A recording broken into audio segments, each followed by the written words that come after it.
All right, everybody, we're going to get started now.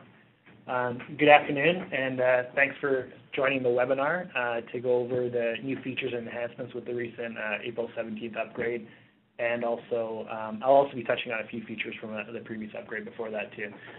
So my name is Robin Dindal. I'm the Director of Product Management here at Awareness. In WebEx, it might show my name as Mike Lewis, but don't be confused. It is Robin on this end. So like I said, we're going to go over the high-level overview of the features and then actually delve into a demonstration of all those new features as well. So hopefully you'll enjoy that. And then a few upfront questions. If you have any audio issues, definitely ask for dial-in info in the WebEx chat, and we'll make sure we get you all taken care of. If you've got any questions, feel free to ask those via the WebEx chat and direct it to all panelists, and we'll get right back to you. Or we might hold some of those questions until the end of the webinar. Currently, the webinar is scheduled for 45 minutes to allow for Q&A at the end, but it likely won't run that full time, so definitely get your questions in. We can get you the answers we need, and we'll go from there. And then also want to let you know that the webinar is actually being recorded right now, so don't feel like you have to go and take all sorts of screenshots and notes. We'll send out a link to the video afterwards. You can get all the details you need, so hopefully you can just sit back and enjoy the webinar.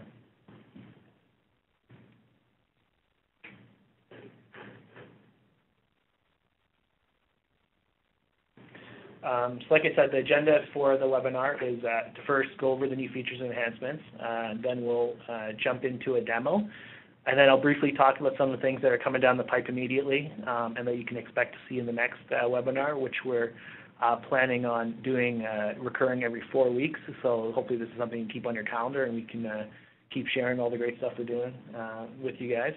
And then at the end, we'll wrap up by answering any questions that you may have. So, so before hopping into demo again, I want to do a quick overview of these key features that will be demoed today. Like I said, some were actually added to the platform in the March upgrade, but I wanted to demo them today because of their importance and how they may make your marketing activities even easier. So the first feature I want to talk about is one we call continuous content imports. So this is very important. It allows you to publish content to Twitter or Facebook from outside of the hub, example, a mobile device, or even on twitter.com or facebook.com, and have that content imported automatically, enabling all moderation, engagement, analysis tools. The reason this is important is because oftentimes there are limitations with either the Facebook or Twitter APIs that don't allow us to provide you with the tools exactly as you need them to publish content onto Facebook or Twitter. So now you can go directly to Facebook or Twitter to those. Also, now you can use any mobile client that you're comfortable with for publishing content to your Facebook or Twitter channels, and that content will get pulled back into the hub automatically on an ongoing basis, and it'll allow you to moderate any comments that are made on that content. You'll be able to analyze it in ways you would have analyzed any content that was published to the hub as well, and you can go from there. Next, we've made various enhancements to the dashboard. One of them is keyword search streams on Facebook. Also, we've added in reply to and retweeted by dialogues for Twitter streams, and we've also added cloud scores for Twitter users. Collectively, these features are important because they allow you to now do real-time monitoring across Twitter and Facebook for brand mentions, competitor mentions, whatever you may need to do. And you can also now identify influencers on Twitter by using that cloud score. Next, we've added a Bitly integration. So now any shortened URLs that are published out from the hub can now be published can now be created with Bitly. So this is important because a lot of existing clients already have Bitly set up, Bitly Pro accounts or even regular Bitly accounts set up that they use for so that they have a centralized short URL service for tracking all their click-throughs, regardless of the tool they're using. If you have any questions about that and how to get that set up, definitely contact support or your account rep or myself, and we'll get you set up with that. Next, we've added sentiment override. This allows your contextual knowledge to be leveraged to apply a more accurate sentiment score to your comments. This is important because, as we all know, sentiment is not 100% accurate. There's a lot of scenarios where it does not work and it won't work. One simple example is sarcasm, so it obviously doesn't catch that. Lastly, we've added a feature called suggested content. This allows clients to create content and suggest it for usage as a template for others within their organization to clone and tweak and publish out to the channels that they have access to. This is important because it makes it very easy for brands, especially those with a lot of different channels, to spread a consistent message across all their social channels in a quick and easy way. And then one other enhancement that we did is we made some extensions to our single sign-on integration. Some of you use our single sign-on to make it easier for your users to get access to the hub. For example, when they're already connected to their internet, they automatically get access to the hub. So we've made a few enhancements there, so that should be of interest to some of you.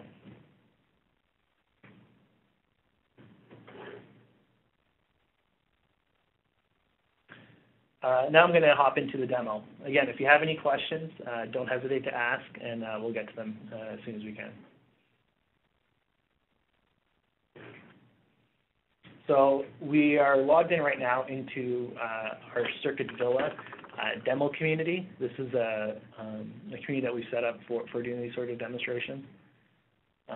So the first thing I'm going to show you is the continuous content imports and how that would work. So what you'll notice is when you're creating or editing a channel, there's another option that's now available. So I've hopped over to the Channels tab, and I'll go into the Circuit Villa Twitter channel, for example. And what you'll notice on the right-hand side here under Channel Details, so this is available for both Facebook and Twitter, there is a setting called Import Settings. And by default, it is unchecked. And what you may want to do is check that.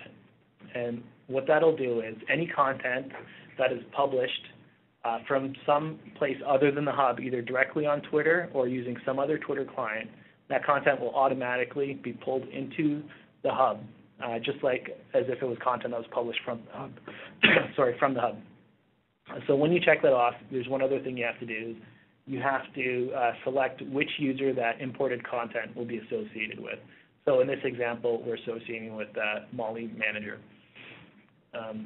So if I were to, for some reason, if I had to, do a tweet directly from Twitter.com, maybe there's some specific feature that they have that we don't support, or maybe, like I said, imagine you're using a mobile device, at the Twitter for iPhone app, for example.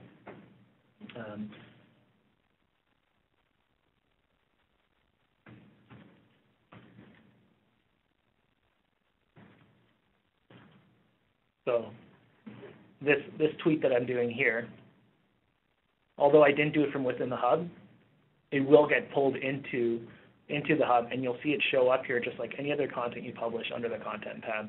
So it doesn't happen immediately, but after a short delay, it will show up here, and you'll start to see all the comments come in. You'll see the standard reporting. You'll be able to moderate it just like any other piece of content as well, delete it from there. So it's a very, very handy feature that allows us to get around various limitations from Facebook and Twitter APIs.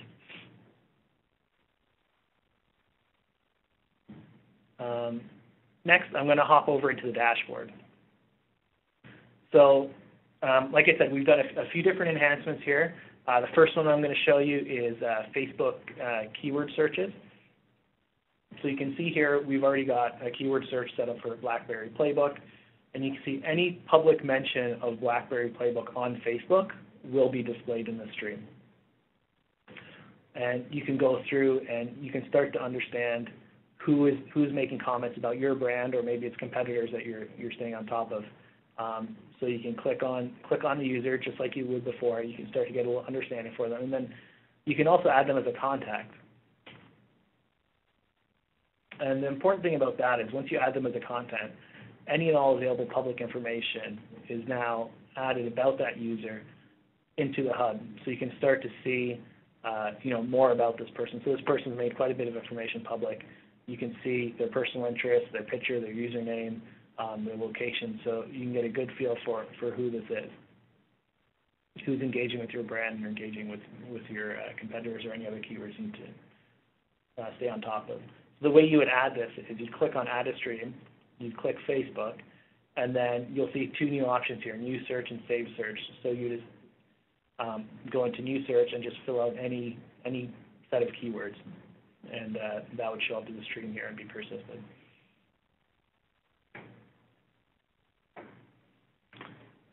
The next new features I'm going to show you are with regards to a couple new dialogues we've added that show up in various parts of the streams. So one of them here, you can see, I have the stream set with all dimensions of Circuit Villa. So if I click on this, I can see, this user here. Let's see this user here. This user replied to a tweet, and I don't know what tweet they replied to. So now I can click on this. I can see that yesterday there was a tweet that said, Happy Tuesday, and it was responded to by Robin Smith 82, and it said super great, thanks. So now you can start to understand and get a little better context around the conversations that are happening out on the Twitter streams. And also you can, obviously still click in, find out more about those users, who they are, and what they're all about. So another thing that you'll notice, another new feature that we added was the Cloud tab. So you can click over to the Cloud tab, and I don't know if any of you aren't familiar with Cloud. Cloud is a service that identifies influencers on Twitter, and so we've integrated with them to pull their information in. So you can see this user, Robin Smith, is influential in the following topics: social media, local, Bristol. You can see who he's influenced by and who he's an influencer of. So this is obviously very important for your brands. Another new feature we've added is when there's retweets, you can now see who's retweeted it instead of having to go to Twitter to see that. So you can see there's some various tweets here. This was retweeted by Leanne Harrington. And again, you can click on her name and find out more about her, add her as a contact if you need it, and start to learn more and more about those people that are engaging with your content.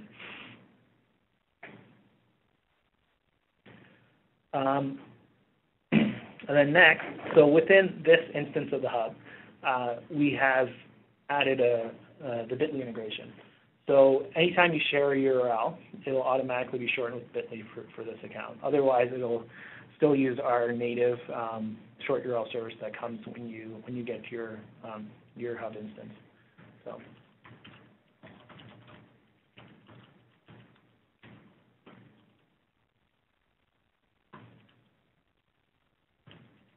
So you can see here, I'm just adding a URL, and when I publish it out to Twitter or Facebook or any other channels, it'll automatically get shortened with Bitly now instead of the awareness short URL service.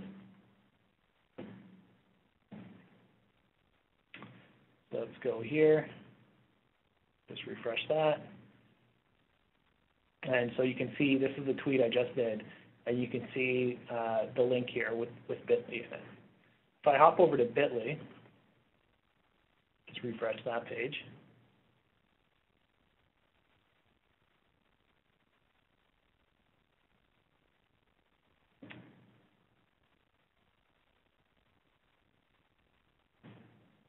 You can see, here's the link. Oh, it was already used before, that's why it's showing a little bit older. But you can see all the different tweets that have been done with Bitly, and you can use their standard info page.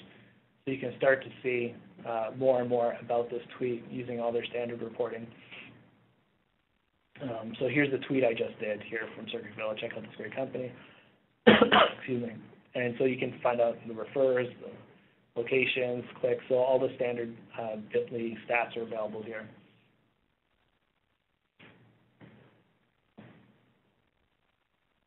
Next, I'm going to jump over into showing you the sentiment override. So let me just refresh this page.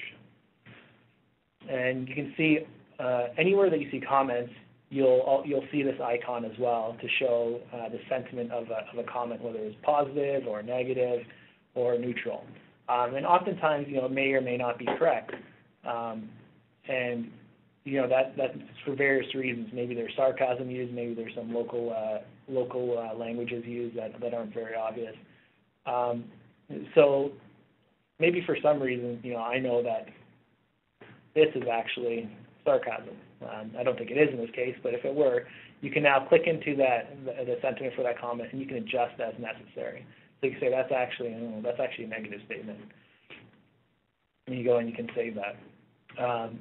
So that's obviously very important for a lot of our brands, because this is information that you're going to be reporting on, and you're going to aggregating up, for your channels, for your users, for your brands, for your various campaigns. You want to understand what people are saying, and the sentiment around it has to be accurate. So now you don't have to rely on the automated sentiment analysis. You can update it if for some reason you feel it's not necessary. It's not accurate. Sorry.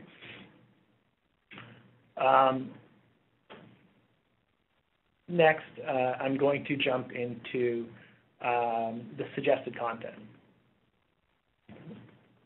So the first thing you'll notice when you go over to the Content tab, there is a new status type. It is called Suggested Content. And there, all the content that is here is available essentially as templates that can then be cloned and made available, cloned and edited, and then published out to the channel that the user has access to. So this is very, very helpful for brands and clients of ours that have different channels with different users who are in charge of publishing content to different channels. So let me show you how you go and create this suggested content. So you'll do it the exact same way you would have before through our create content form. So if I'm at the head office for some corporation, and I want to write a piece of content that might then be published out to the different channels for my various stores. For example, if we use Circuit Villa, which in our demo example is a retailer. So I would select off the various channels I have access to.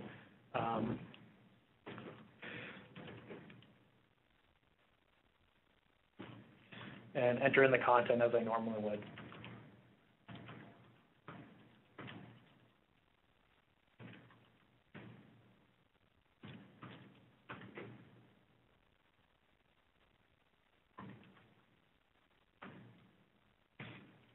Some problem spelling here. And maybe add a note for the person who's actually going to publish it to say, add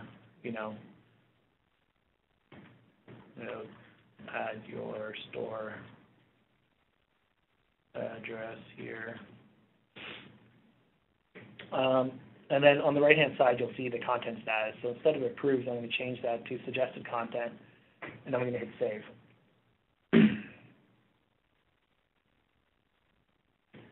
So now you'll see it show up here as suggested content, this Friday sale post. You can see I created it and all that. So now if I were to log in as a different user, perhaps I'm the manager of one of those stores,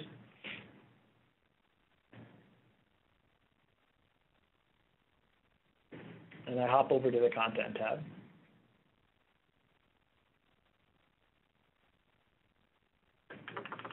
And let me filter for just the suggested content. You can see the various posts here.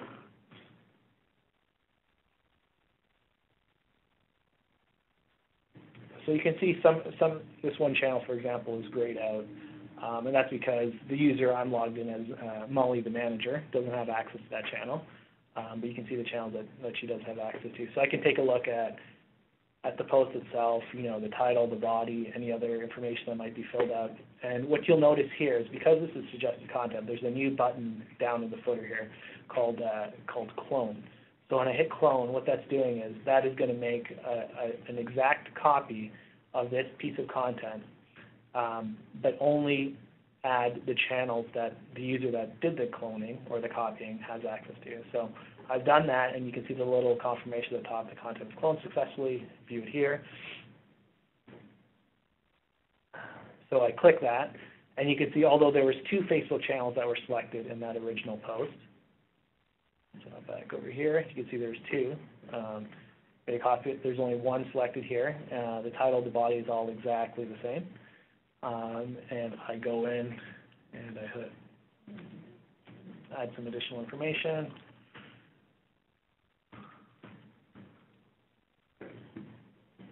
and I can go through.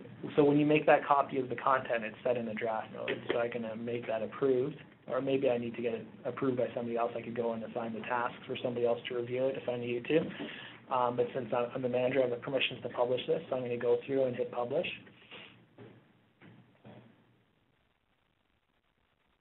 And then get my little confirmation message. And so now that has been published out to, I got my reset filters. And so you can see here, here's the copy of that content that Molly, the manager, just published out. So you can see it's a copy of this template here. So again, this is very valuable for maintaining consistent brand messages across all your different channels. Using templates where needed is a very, very helpful tool and something that a lot of you have given us great feedback on, and hopefully you'll get great value out of it. So those are all the features that I was going to go through and demo. The SSO integration is not really something you can demo very well, but one thing to note is that we have enhanced our documentation around it. So again, if you have any questions about that, and if it's something that you're looking to leverage that you're not already leveraging, or you want to make enhancements to your SSO integration, definitely contact support, your account rep, or myself, and we can get you that documentation and work with you to get that all set up and make any changes you need to make.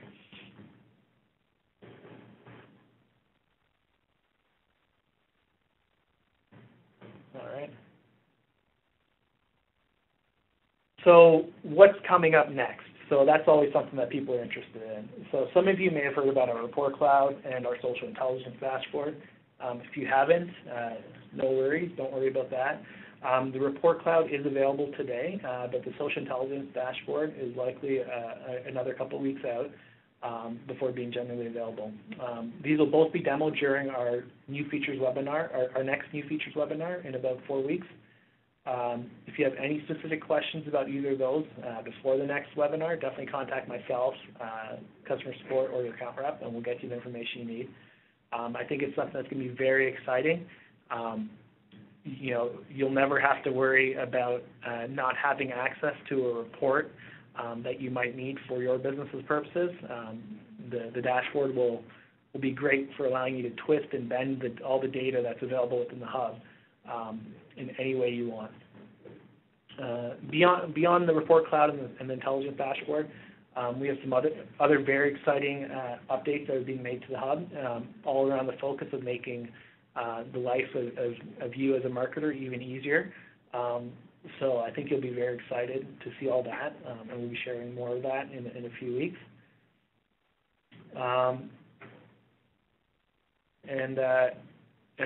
Like I said, so I think expect in 4 weeks to get to see another webinar, and we'll be sending out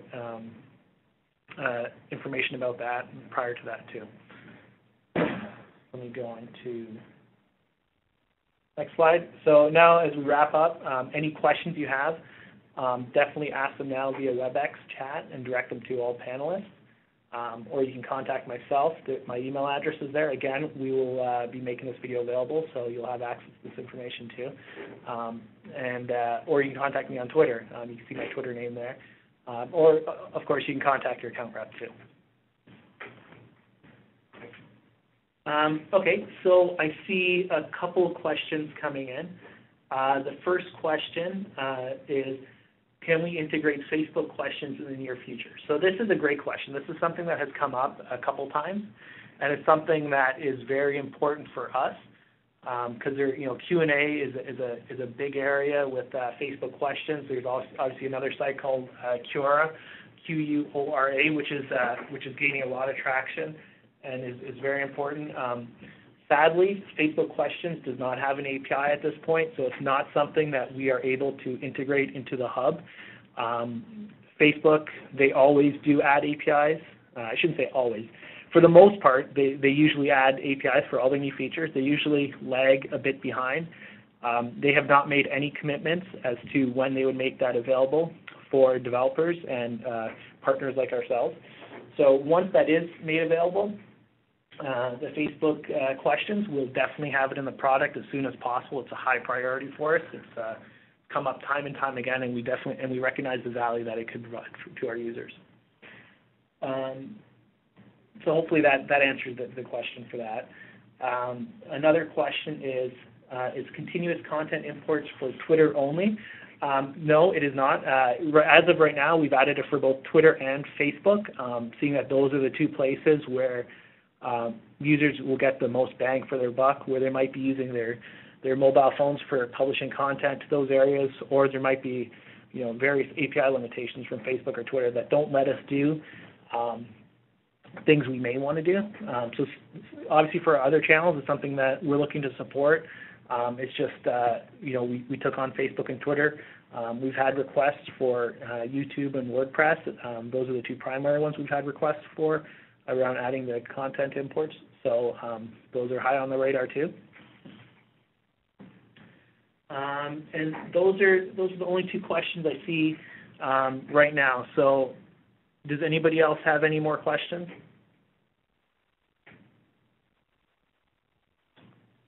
Okay, so it doesn't look like it. So if anything comes up, and I'm sure it will as soon as we hang up the phone, definitely contact myself, contact support, contact your account rep, and we'll get you the answers you need. And I hope everybody really enjoys the new features and enhancements we've made to the product. I think it's going to make everybody's life a little bit easier, allow everybody to do a couple more things that they weren't able to do before, and hopefully we can help make all of you guys as successful as possible. So again, don't hesitate to ask any questions, and I think we're all done here. All right, thanks everybody. Take care. Bye.